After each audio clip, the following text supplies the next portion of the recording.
नमस्कार मेरे विद्यार्थी मित्रों, हिंदी आरोह चैप्टर नंबर 3।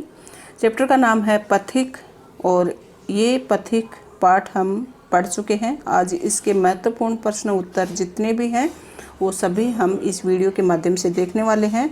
इससे पहले इससे संबंधित MCQs भी हमने कंप्लीट किए हैं। अगर वीडियो नहीं देखा है तो पाठ से संबंधित और MCQs से संबंधित वीडियो ज़रूर देखें।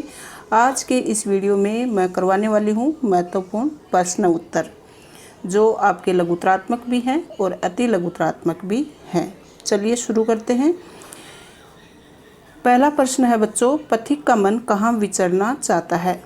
पथिक का मन कहाँ विचरना मतलब घूमना चाहता है। तो पथिक का मन कहाँ विचरना चाहता है। उत्तर है, पथिक का मन बादल पर बैठकर नील गगन में घूमना चाहता है और समुद्र की लहरों पर बैठकर सागर का कोना कोना देखना चाहता है। दूसरा है, सूर्योदय वर्णन के लिए किस तरह के बिंबों का प्रयोग हुआ है। सूर्योदय मतलब उगता हुआ जो सूर्य है उसका वर्णन किस तरह से यहाँ किया गया है। तो इसके लिए निम्नलिखित बिंबों का प्रयोग किया गया है। पहला है, समुद्र तल से उगते हुए सूर्य का अधूरा बिंब। बिंब मतलब चित्र अर्थात गोला अपनी प्रातःकालीन लाल आभा के कारण बहुत ही मनोहर दिखता है।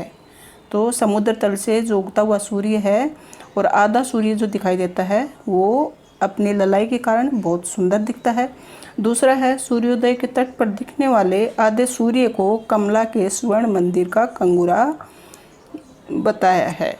तो दूसरा क्या है कि समुद्र के तट पे जो आधा सूर्य दिखता है उसको कमला के स्वर्ण मंदिर का कंगूरा बताया है। तीसरा है, दूसरे बिंब में वह इसे लक्ष्मी की सवारी के लिए समुद्र द्वारा बनाई गई स्वर्ण सड़क बताता है कि इस चित्र के माध्यम से लक्ष्मी की जो सवारी के लिए समुद्र द्वारा बनाई गई स्वर्ण सड़क जैसा ये बिंब दिखता है। इसका आशय स्पष्ट करना है। सस्मित वदन जगत का स्वामी मृदु गति से आता है, तट पर खड़ा गगन गंगा के मधुर गीत गाता है। तो इस पंक्ति का अर्थ क्या है।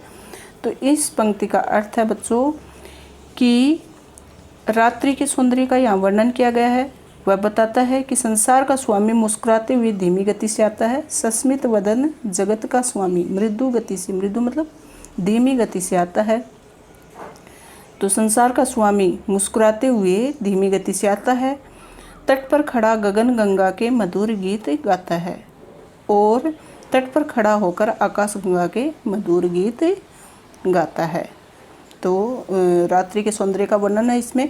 दूसरी पंक्ति है, कैसी मधुर मनोहर उज्ज्वल ये प्रेम कहानी। जी में है अक्षर बन इसके बनू विश्व की बानी। तो इन पंक्तियों में कवि प्रकृति के सौंदर्य का वर्णन करता है और कहता है कि प्रकृति के सौंदर्य के प्रेम कहानी को लहर, तट, तिनके, पेड़, पर्वत, आकाश और किरण पर लिखा हुआ अनुभव किया जा सकता है। कवि की इच्छा है कि वह मन को हरने वाली उज्जवल प्रेम कहानी का अक्षर बने और संसार की वाणी बने। ये प्रकृति का अभिनिशा बनना चाहता है कि ये जो प्रकृति का जितना भी सौंदर्य किन किन से है, लहरों से है, तटों से है, तिनकों से है, पेड़ों से है, आकाश, पर्वत, किरणों से है।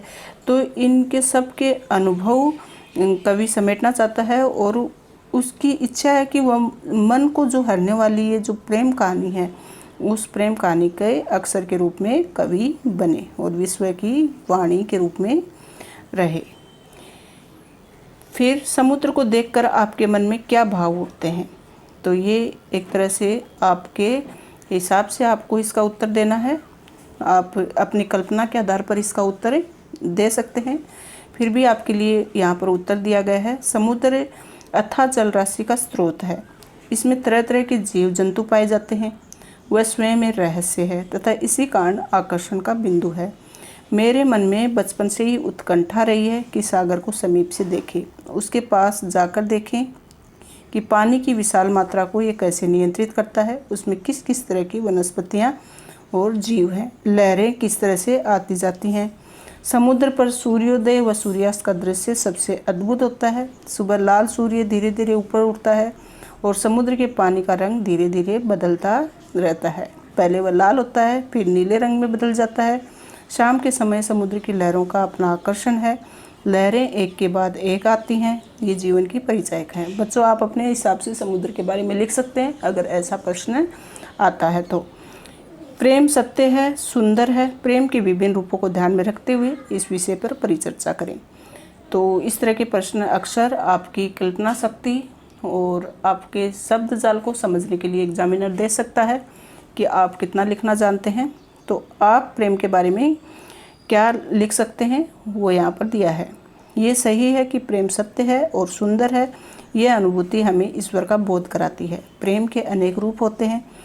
माँ का प्रेम, देश प्रेम, प्रेयसी प्रेम, मानव प्रेम, सहचरी प्रेम, प्रकृति प्रेम, बाल प्रेम।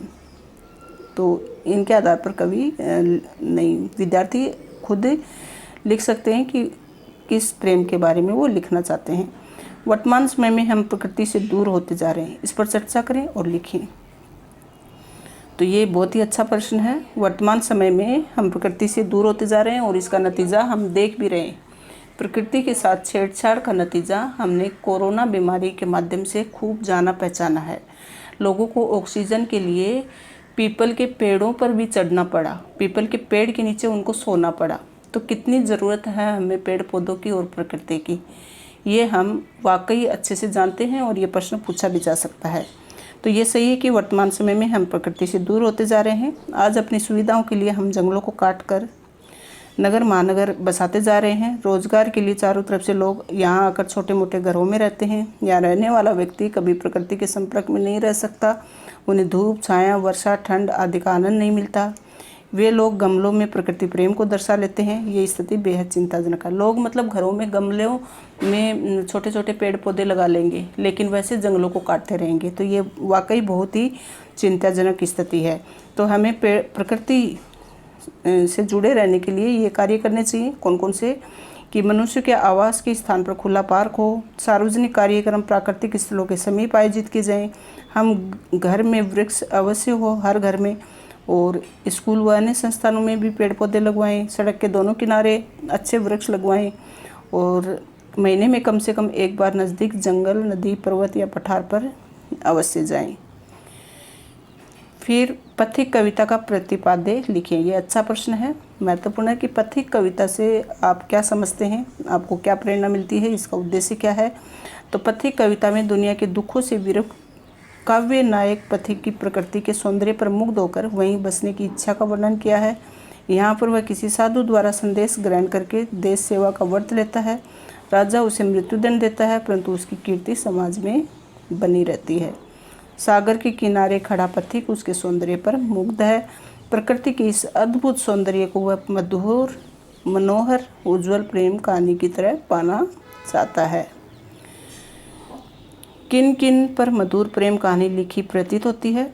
तो समुद्रों के तटों, पर्वतों, पेड़ों, तिनकों, किरणों, लहरों आदि पर मधुर प्रेम कहानी लिखी प्रतीत होती है। आहा, प्रेम का राज परम सुंदर, अतिशय सुंदर है, भाव स्पष्ट करें। अच्छा प्रश्न है। तो कवि प्रकृति के सुंदर रूप पर मोहित है। मतलब ये पूरी कविता जो है वो प्रकृति के सौंदर्य से संबंधित है। आपको कोई भी प्रश्न पूछा जाएगा तो प्रकृति से संबंधित ही आएगा। तो आपको प्रकृति का सौंदर्य अच्छे से पता है, भली बात जानते हो कि प्रकृति में क्या क्या शामिल है। पेड़ पौधे, तिनके, हवा, पानी, जंगल, पर्वत, नदी, पहाड़, ये सब, और इनकी सुंदरता का अंदाजा आप लगा सकते हैं। तो कवि प्रकृति के सुंदर रूप पर मोहित है। उसके सौंदर्य से अभिभूत होकर उसे सबसे अधिक सुंदर राज्य कहकर अपने आनंद को अभिव्यक्त कर रहा है। प्रश्न नंबर 4 है, सूर्योदय के समय समुद्र के दृश्य का कवि ने किस प्रकार वर्णन किया। तो ये हमने पहले ही चर्चा कर ली है इससे कि सूर्योदय निकलते हुए कैसा लगता है। हमने 3 बिंदुओं के माध्यम से इसकी चर्चा की थी। फिर भी देख लेते हैं फिर से, क्योंकि ये अच्छा प्रश्न है, पूछा भी जा सकता है कि पथिक के माध्यम से सूर्योदय का वर्णन करते हुए कवि कहते हैं कि इस समय समुद्र की सतह से सूर्य का बिंब अधूरा निकल रहा है। आधा सूर्य जल के अंदर है और आधा बाहर। ऐसा लगता है मानो ये लक्ष्मी देवी के स्वर्ण मंदिर का चमकता हुआ कंगूरा हो। पथिक को लगता है कि समुद्र ने अपनी पुण्य भूमि पर लक्ष्मी की सवारी लाने के लिए अति प्यारी सोने की सड़क बना दी हो। सुबह सूर्य का प्रकाश समुद्र तल पर सुनहरी सड़क का दृश्य प्रस्तुत करता है। ये पॉइंट बच्चों आपको ध्यान में रखने हैं कि उगता हुआ सूर्य कैसा दिखता है पथिक की नज़र में। Thank you so much. आज के प्रश्न आपके लिए बहुत महत्वपूर्ण होंगे, उपयोगी होंगे, आपको एग्ज़ाम में मदद करेंगे। इसी कामना के साथ बहुत बहुत धन्यवाद।